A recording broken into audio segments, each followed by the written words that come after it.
Assalamualaikum warahmatullahi wabarakatuh. Sugeng siang lan salam rahayu tumrap kita sedaya. Bapak Widodo ingkang kinurmatan saha kanca-kanca ingkang kula tresnani. Sepisanan semoga kita ngaturaken puji syukur dumateng Gusti Allah Subhanahu wa taala.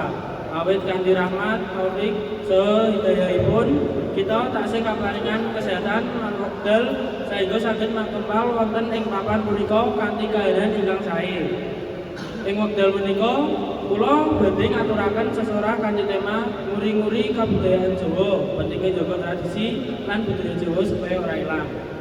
Tema punika ngelingaken dhateng kita sedaya bilih kabudayaan Jawa minangka warisan adiluhur saking para leluhur ingkang kedah kita jaga lan lestanunaken. Kabudayaan Jawa nyangkup kathah unsur kados basa Jawa kanthi ungguhipun tata krama ingkang santun, kesenian tradisional kados tembang lan tari, saha tradisi ingkang ngandhut makna lan piwulang luhur. Sedaya punika nggambaraken ajining diri lan identitas tiyang Jawa.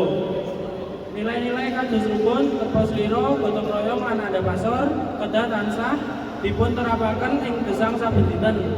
Kanthi sikap punika kita saged njagi kerukunan ing lingkungan sekolah, keluarga, saha masyarakat.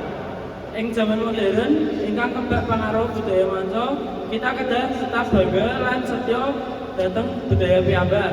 Migunakaken basa Jawa kanthi trep, ngajeni tiyang sepuh lan melu nglestarenaken kesenian tradisional minangka wujud nyata nguri-nguri kabudayaan Jawa. Kanthi semangat lan kesadaran generasi muda, kabudayaan Jawa badhe tetep lestari, ngrembaka lan dados kebanggaan tumrap bangsa lan negara. Mekaten sesorah saking kula ugi saged maringi paedah tumrap kita sedaya menawi wonten lepatipun tembung kula nyuwun pangapunten ingkang ageng. Wassalamualaikum warahmatullahi wabarakatuh.